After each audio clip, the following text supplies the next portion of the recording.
You'd obviously be spending a lot of time with the big cat, Ernie Ladd. What can you tell us some of your favorite stories about working with Ernie and what you learned from him, really?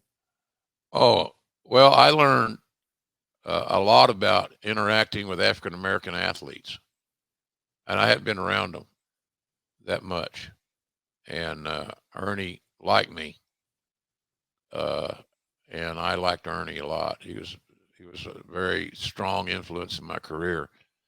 We would meet in Shreveport on Tuesdays, every other Tuesday, and then on Wednesday night we would produce two 1-hour Mid South TV shows. Earlier on Wednesday, we would do the promos. So all the talent would come to the TV station, KTBS, Channel 3 in Shreveport, and we would go in their studio and do our interviews for the towns to sell tickets like you're talking about. And then on Tuesday night, after we go over the TV, and Ernie would escape his browbeating from Cowboy, who never liked the first pass at anything. He wanted to explain this, explain this. And so I listened to Ernie explain to Bill what we're doing on TV. God, it was great. So uh, then after the meeting, Cowboy would let us leave, and we would go down the hall. I remember a lot of times we stayed at the Holiday Inn Holidome, largely because it had remote control television, crazy as it sounds. And we'd go to my room, smoke, and play dominoes till half the night. It all depended on if Ernie was up or if he was down. If he was down and I was beating him, we'd play till he got closer.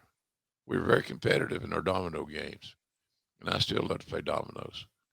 Just don't have very many people to play with anymore, but I learned a lot through those domino games, Conrad. I heard about the Bible. I heard about Bible verses.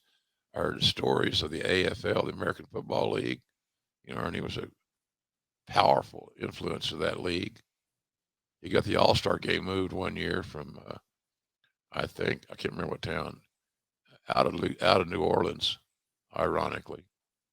Ernie was a good man, real good man. He was like a brother to Cowboy. And sometimes when they talked, I remember Cowboy said to him one time, God almighty, Ernie, if you were so smart, you wouldn't be in. I'm thinking, okay, I'm dying right here. You just called a 6'9", 300-pound, great athlete, big, strong, fearless athlete, the N word. And I was in shock. I asked Ernie about that. I said, he said, well, he has a way of hurting my feelings from time to time. He said, I know he doesn't mean it. So well, I'm sure glad you know that because I figured you were going to kill us. And he started laughing. But I loved Ernie. Learned so much about life, dealing with people, things like that. Ernie was the backbone of the Junkyard Dog. Ernie was the guy that created it with Cowboy, but Ernie got to book it the way he wanted, and made JYD one of the biggest stars in the world.